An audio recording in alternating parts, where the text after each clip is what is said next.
So what is happiness? It's something we know in our hearts but often can't grasp in our heads.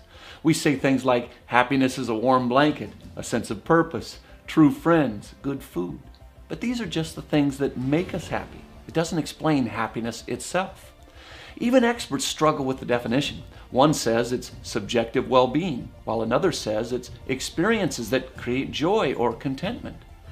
I've read dozens of books on happiness, and authors struggle too.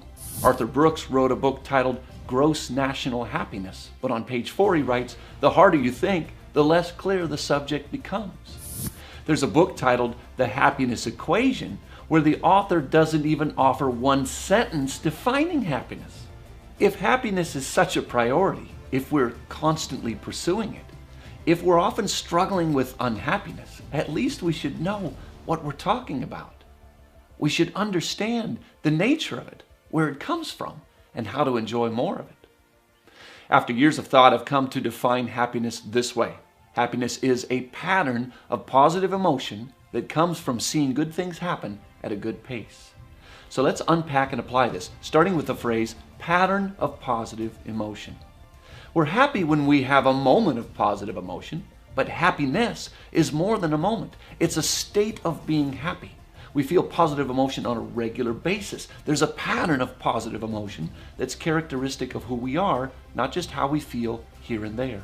Each day is a series of moments. Say we wake at 7 and sleep at 11. That's 16 hours, which is 960 waking minutes a day. If we assume each minute is a moment, that's almost 1,000 moments a day. Each of these moments involve emotions, even if they're subtle. There's a positive and negative reaction to pretty much everything we experience and imagine and remember. This graph shows this flow of moments over time and the positive and negative emotions in each of them. Of course, there's not 1,000 here, that's too many to graph. But the point is, many moments in the day. The tall top bars are large positives, moments we see as super good. Smaller top bars are the smaller positives, moments we see as pretty good. And the tall bottom bars are large negatives. Say we felt deep despair around 11 a.m., then slowly recovered into a mild anxiety, seen in the smaller bottom bars shortly after.